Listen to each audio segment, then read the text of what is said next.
Hello and welcome to a new episode of our Your Health podcast. My name is Jan Klusáček and our great guest today is David Zaruk. He's an EU risk and communication specialist with experience in academia and with many other aspects. And also he is author of pretty well-known blog called The Risk-Monger.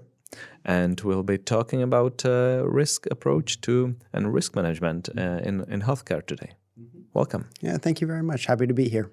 So maybe you could start just a few words of introduction of what you actually do. What does someone who is a risk manager and a risk specialist in healthcare actually does? Well, I've been involved in risk and particularly environmental health risks since the 1990s. I was one of the first people involved in that at the time. That was back in the days when risk was not a field of study. It was something that was perhaps known in the nuclear field and also with a lot of chemists and other scientific fields. I was working for a chemical pharmaceutical company at the time, Solvay, and we realized that there was very poor level of scientific understanding. And with poor scientific understanding came poor risk perceptions. So we set up an organization called GreenFacts to try to make scientific information available for non-specialists, also policymakers as well, journalists, as well as the general public. So from the 90s, that was during the time a lot of the risk crises that we had from the MMR vaccine, acrylamide, GMOs, the mad cow disease. There were a lot of risk crises, and we had very poor policies and very poor ways to understand that. So, as the risk field evolved into an academic field, I started to get more involved as well on larger environmental health policy debates. I set up the blog, The Risk-Monger, because I tended to find that there was more scaremongering and fear-mongering going on and little understanding of risks and risk management. So maybe you could tell us more about your blog. Why did you decide to start a blog on such a serious topic? A lot of people are blogging about something lighter and less data driven. Well, in fact, in a way, it almost satirizes the people who are screaming that this chemical is going to kill you or this lifestyle practice is going to lead to harms. And so it really is a way to take on, in an unashamed manner, take on the fear-mongering. And we can see this over some areas where they'll talk about the risk of endocrine disruption of in parts per trillion exposure levels, whereas I just had a coffee, which is a known endocrine disruptor, and I think I'm still okay. So it's a way to put risks into perspective, and also to remove this fear of risk management, that risk is not a four-letter word, so to speak, but it's rather a very important element. We need to take risks. Entrepreneurs take risks. Innovators take risks. Scientists take risks. You don't have benefits if you don't take risks. And we have to learn how to manage those risks so we can do it safely. If I ask today any high-ranking EU official about whether European Union or European Commission policies are data-driven and are properly risk managed, they'll tell me, yeah, definitely, 100%. Would you agree with that? They don't understand what risk management is anymore. We saw the catastrophe of the coronavirus and how poorly managed the process was. For the last 20 years, the key policy tool that has been used on any uncertainty related to public health has been the precautionary principle.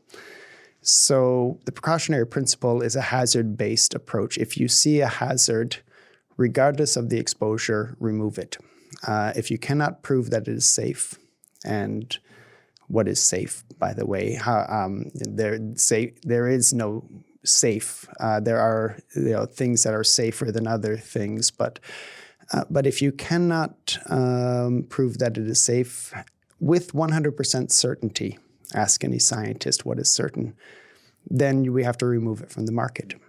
And so precaution has been the key process for managing risks, because risks entail uncertainty. That's not risk management, that's uncertainty management. We saw by the time the coronavirus came that there was no capacity to lower exposures. There was no ability to find out where was the key place where we could allow people to get on with their lives, and yet the vulnerable could be protected. And so we took the precautionary approach and locked everyone down. And that was catastrophic. Catastrophic not just economically, but also for people's mental health. Countries that didn't lock down severely had the same number of deaths as those that did. So clearly this was a failure of the absence of risk management over the last 20 years since the precautionary principle became the main policy tool. Do you think there is a connection between the fact that EU countries generally do not really properly understand the risk management in general, and some lagging behind of European economy? When competing with other regions, it may be a different approach. I mean, Europe has a very strong academic university history, tradition, and we have some of the finest scientists here. But once you regulate out certain fields of research, they leave. There are more people, Europeans, I think, in the state of Massachusetts researching on biotech than there is in the European Union. This had a lot to do with the precautionary measures taken, particularly against plant biotechnology in the 1990s. And recently, again, when CRISPR was considered for plant-based seed breeding technologies, to be falling under the 2001 GMO directive. So many other companies simply said, well, we're pulling out our research, and they moved to other countries, other continents where there was a friendlier attitude. Because if you research to a certain point, develop something, but then can't bring it to market. What's the point? Yeah. And so we have lost so many good scientific minds, particularly to the US, but we're seeing them also going towards Asia now as well. And yes, the very strict regulatory measures, not just on scientific research, but also on the ability to market products, has made Europe weaker. We used to have, as I said, mountains of butter, lakes of milk. We're now importing more food than we're growing, and we can see when we have a stress like the crisis in Ukraine, what that does when we have lost our ability because our yields are lower, because we're not allowed to use the latest technologies, what that means to our economy. That's a very, very strong point. Based on your experience, do you think that there are any differences within EU countries? Is it different, old, new countries, or is it different, the southern and northern countries? And how did this situation? How was the situation influenced by the Brexit?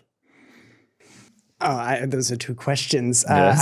I can remember coming to Prague in 1990, and I was there were still the red stars on all the big buildings. They hadn't figured out how to take them down, but it was wonderful being here this time and looking back and seeing what happened. There was a certain emerging capitalism in Eastern Europe at the time. They weren't really sure what it was and how it was done in 1990, but I was very. It was a bit like fake it till you make it, right? I mean, all power to see the development that's happened in one generation here is quite impressive. And we see that still today, that there's still a lot that needs to be done in a lot of Eastern European countries. And there's that aspiration which can drive the means to produce and to develop and to innovate. And you see a lot of very innovative minds here. But at the same time, there's also frustration. Romania used to produce a lot from the point of agricultural yield, exporting. And it used to be an agricultural powerhouse, particularly things like oilseed rape. They also were, before joining the European Union, they were allowed to grow GMOs. They had to stop that. Their yields plummeted, and the farmers, while they receive subsidies from the CAP program, they're no longer using innovative technologies in farming. And so you can see also the frustration that's growing when Brussels is doing things that has nothing to do with their economic prosperity, and they can feel it. Perhaps more in Western Europe, it was a different attitude, because the decline has been slower. The British saw the decline and felt that they could be more competitive and could do better outside the European Union. Of course, the British have had a bit of bad luck with the first 3-4 years of Brexit, and I think it's a very good question how history will show that. But if you're constantly being regulated against innovations, against new products that could make lives better for people, yeah, I can understand the frustration that comes out. I know this is a big question of what was the first, the egg or the chicken. But do you think that it is mostly that this approach is of complete risk aversion in opposition to risk management, is driven by the will of the voters, or is driven by the politicians who are just trying to cover their backs? Well, actually, it's really quite interesting. I think part of it comes from a lack of regulator courage. We don't have leaders anymore, of strong leaders. If you ask who is leading the European Union today, they're functionaries, quite literally. They're good at maybe trying to develop a consensus, but they're not the type of people who will stand up and make hard decisions. So if they can avoid hard decisions, they will. And the precautionary principle allows them to do that. I'm never wrong when I take precaution. And I think that's, the expression "better safe than sorry" is quite a powerful tool to have. Think, for example, that today I brought my umbrella. Okay, it's in my bag. It's a beautiful sunny day. So was I right to bring my umbrella? No, I wasn't right to bring my umbrella. Was I wrong to bring my umbrella? No, I wasn't wrong. And tomorrow the forecast is for sun, but I'll bring it again. It's a precautionary measure, but with that umbrella, I'm never wrong. Just really, really not right. So from a policy point of view, if you're a policymaker and you have a decision where you could be right or you could be wrong, and if you're wrong, your career is going to suffer, or you take precaution where you'll never be wrong and just no one will ever notice that you weren't right, that's a more attractive policy tool. Now, did that create a more risk-averse population in Europe? And that's a very good question. I tend to think that the population followed from this regulatory nanny state approach that we will protect you. I think one of the best terms that what I try to do a lot of times is invent words to try to fit this new situation. But the type of people who expect to be kept 100% safe, zero exposure to any risk, they become quite docile. And they're quite happy to wait for someone to take care of them. And if they suddenly find out that they had a product that may have a 1 in 1 million chance that it could develop into a cancer and no one banned it from the market, they'll be quite angry. I've called these people docilians. They're very docile. They don't, and they wait for someone to protect them. Growing up in the 1960s, we had signs on our products, keep away from children, handle with care. These were products that were dangerous, but we trusted that the people knew how to manage them. You want a very good cleaner. It had to be caustic. It had to be able to do the work. Then you had to be careful with it. And you knew. You didn't drink it. And the idea today that we could trust people to manage risks by themselves, I don't see those labels anymore. I see 1,000 different symbols on a product, but we no longer trust people, and the people seem to just take that for granted. Exactly. I just had this thought a couple of days ago when I bought a new rear light for my bike, and it's just a tiny electronic, just 2 batteries and a few LEDs, and I got I don't know, this thick book of warnings in many languages. I think all EU languages. It was actually bigger than the light itself. Yeah. But at the same time, too, they don't trust you to, you probably can't open it up to change it. If the bulb goes, you have to throw it out and get a new one. My first car came with a screwdriver. If it broke down on the side of the road, I would lift the hood up and see what didn't look normal. I wasn't a mechanic, but I could figure it out. Now, if I look at my car, I lift up the hood and it tells me, we can't trust you to touch. Don't touch this at all. Take it into the garage. Yeah. So it's, I think it's more like a social and cultural shift than only a shift on a political level. And I think our policymakers, it's a chicken or egg question, like you say, because our policymakers as well then feel that there is a need to take care of people. And other people find that very offensive, that decisions are made for them when and it affects their lifestyle choices. And I can understand the frustration with that, because really the question of the role of our regulator has changed completely in the last 20 years. Yeah. But on the other side, it's all a bit about faking, because I never read those thick books of warnings. I just somehow assumed that, the producer would not be allowed to produce it if there was any danger. So I'm not reading that.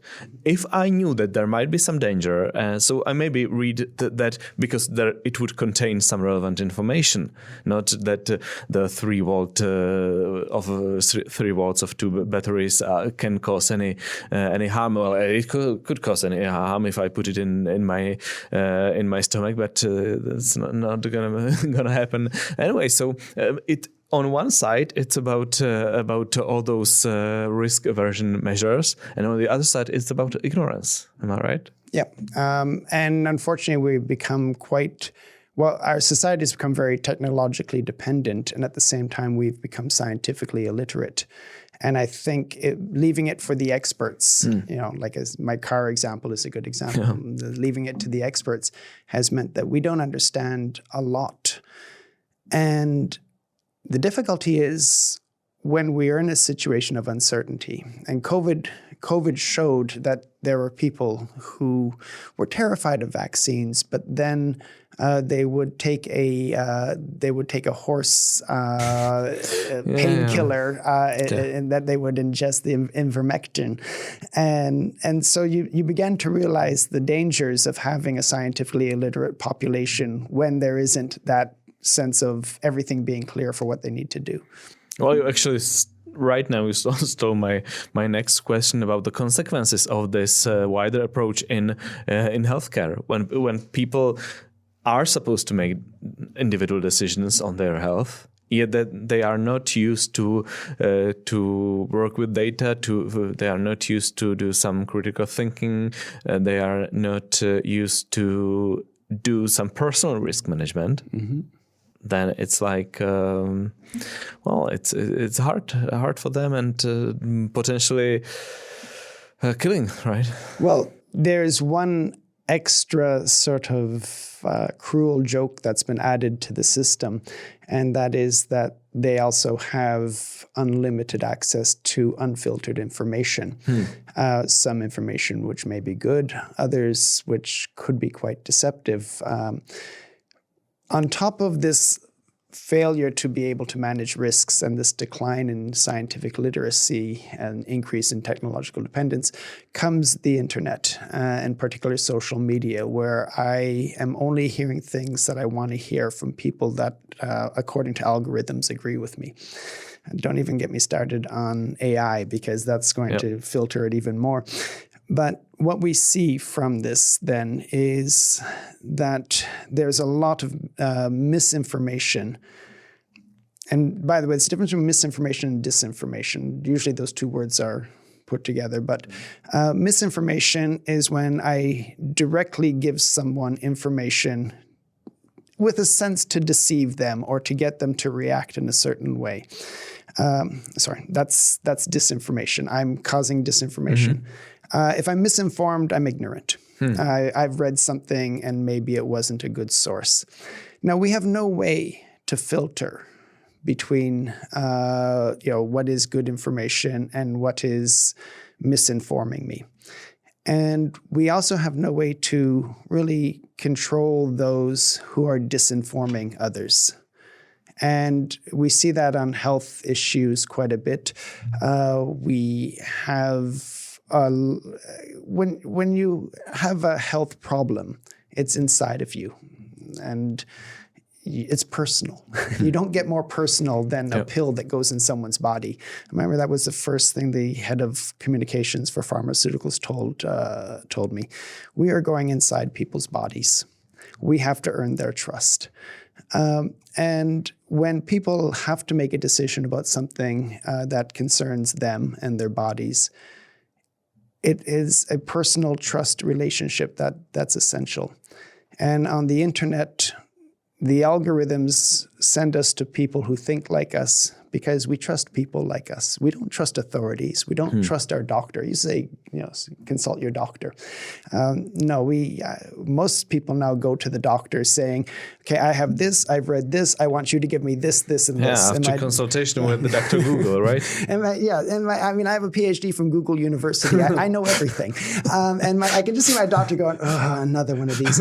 But unfortunately as well for the doctors, there's a line of people in his waiting room. So he will relent and give me what I've read on the internet to be the best thing for me. Once again, I'm scientifically illiterate, but I figured it out. And give me the horse painkiller, please. And it's a trust issue. And whom do we trust? We definitely don't trust industry. So the pharmaceutical companies know they're just trying to take my money. We no longer trust our doctors. But we trust somebody in our circle, in our social media following that I've never met, who is telling me this, and I have no real way to verify it because it's been filtered out. I have no way to get information from another person because I'm only getting information that I agree with. Is it something that could be dealt with some, better education? Is it matter for primary schools, or is it? And on the other side, what can we do with people who are a long time out of the education system? We have a rather interesting period right now where we have 4 very active generations. The baby boomers are still quite involved in a lot of these. And each generation has had a different approach and different way of dealing with it. The Gen X generation is what I call Generation AIDS. They grew up with AIDS just at the time of their sexual coming of age. And so they have learned fear and precaution. That's the main tools. And that's the generation that's making decisions now, why precaution is very popular, because when you were 16, 17 years old and your AIDS became a big crisis, it changed the way people thought. Millennials are coming. They're the internet generation. They're the ones that were basically taught not to trust. And then we see now the Gen Z generation coming in. I saw that in my universities, complete shift again. They're the ones that were social media. They grew up together, and they'll not trust what I say in class, but they'll get together with 7 or 8 of their students and decide what they should or shouldn't do. So these 4 generations now have completely different ways of making decisions. And it's quite interesting to see when you put it into the soup how policies are being made. And the Gen Zs, if we just take a case of climate change, you can see that they're not willing to listen to anybody in my generation. I mean, just forget it. And so you have then from that a really interesting question of how do people make decisions? How do they manage risks? And policymakers can't really make a decision on easily when you've got different audiences approaching things differently. Oh, that's not very optimistic, I'd say. I'm often told, and I've given speeches before where it's been quite dark, and I've sat down, and the person next to me goes, "Have you got something positive to say?" I always end on a positive, but it's a challenge, and we have a lot of challenges. At the same time, we've got amazing technologies that are solving problems. I'm dark at how we're handling the problems because I'm very optimistic about our ability to solve these problems. And what I'm afraid of is that we are cutting the wings of people who can solve problems. We have enormous challenges coming up in the next generation. But we've always had enormous challenges. And we've always had the abilities, human ingenuity, to find solutions. We were in a case of a pandemic that was really ravaging the global population. And we also saw the scientific community develop vaccines really in record time, as well as other means to control and to treat, and the ability to learn and adapt facing a pandemic was extremely positive. The ability to expand healthcare facilities, the ability to meet the needs of the population, that was impressive. When we look at food crises, when we look at the problem of growing population and climate change, we have amazing technological capacities, but we also have these sort of roadblocks along the way. And when I'm negative about the roadblocks, but I'm very positive about what can be done for the future. But we have to understand, and I think the roadblocks are set up because people don't understand how to manage risks. So would you agree if I said that we are currently so afraid to fail, to cause any troubles? We are so risk averse that we are failing to succeed when talking about research and development and scientific progress in general? Well, the last 17 years of my life, as a professor, I was training entrepreneurs and training them to think. And my favorite lecture that I would give my first year students was a lesson on how to fail, because we learn from failure.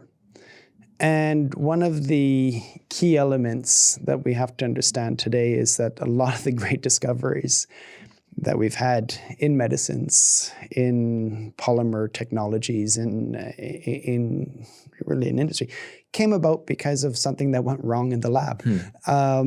Now, we no longer have that open research. Most of our research today is targeted to, in fact, most of our funding for research has to have an impact. And if you can't produce an impact, you can't get funding. Well, how will this make the world better? So it's very targeted research, which removes the ability to try something that makes a mistake. I mean, Viagra itself as a pill was tested for heart treatment, and I don't know if you know the story, but it had failed. They had asked all the people to return the pills at the end of the phase 3 clinical trials because it wasn't improving the heart patient's recovery. They were quite confused why people weren't returning their pills. And they were asking the wrong questions. Okay. And when they realized that they had to ask different questions, that's when they discovered something. We don't ask questions anymore. We don't know how to ask questions. Our questions are all closed-ended, yes or no. And it's just to check if I'm right or if I'm not right. But if we teach young people how to ask questions, instead we stop them from asking questions. When you're a 4-year-old asks too many questions, we tell them to be quiet. But it's that curiosity and that curiosity is not afraid of being wrong. It's not afraid of failure. Those risk takers will fail. And you see that in the investment world. Maybe that's the difference between European and American approach. Many hugely successful entrepreneurs from the United States failed many times before they finally made it. I mean, the bankruptcy is not considered there such a, well, if someone goes bankrupt in Czech Republic, I tell you that he's not getting back. No, it's the same, right? In Belgium as well. And I think that's one of the rather interesting, there's a lot of folklore about Thomas Edison, a lot of negative views on Thomas Edison as well, but he said that the light bulb was the result of 10,000 failures and how not to make a light bulb. And I think that's one of the things that the entrepreneurs do in this case. They're risk takers. And in the investment world is a good example. If I have 99 bad investments, the most I can lose is 100%. But if I bought Apple at $2, then it doesn't matter. It doesn't matter how many other mistakes I made. I'm a success. And so I think we have to understand. We have to have a different approach to risk taking. It's not just about hazards and protecting us from hazards. It's because if we stop every hazard that we're faced with, we have no benefits. Well, maybe we could move a bit to a specific topic in healthcare area, and that is tobacco use and approaches on EU level to tackle those health consequences of tobacco use. We are going to have in a few days the World No Tobacco Day, and I think that European Commission objective is aligned with this day to create a tobacco-free generation, just to completely ban that. I think that in New Zealand it has already been officially and legally adopted policy to prevent people born after a certain year to ever buying legally tobacco products. Do you think that such an eradication is even possible, or do you think that maybe we should look into some harm reduction issues just to support some alternatives and other safer ways of dealing with that? Well, that's a good example of where harm reduction is important. Harm reduction is risk management.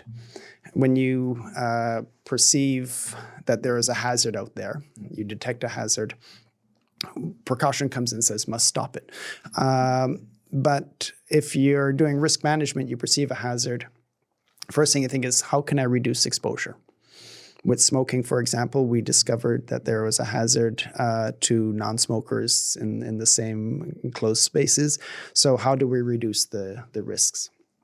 If there's a high threat from certain tar levels in tobacco products, risk management would find a way. How do we reduce? How do we lower exposures? So risk management is lowering exposure. How low? As low as reasonably achievable, a LARA. well, what's reasonable? And that becomes the debate in risk management. At what point do we get to a level where it's reasonable enough we stop? Or is it always a continuous reduction until we get to zero? And that's a rather interesting question, because when we get to the point that a hazard is been contained and is managed, do we stop? And I don't think, particularly if we take the case on tobacco, that people are willing to say we've managed the risk enough. If people still want to smoke, we can't stop them. But if we simply say zero tolerance, are we going to stop them? I look back at a sort of great precautionary failure, and that was the prohibition movement in the 1920s in America. It's still a huge warning, right, to all policymakers, even in Europe. It should be. It should be. Sorry about that. It's not, I don't think they're listening. Yeah. I'm just releasing an article now called the Al Caponeization of Industry.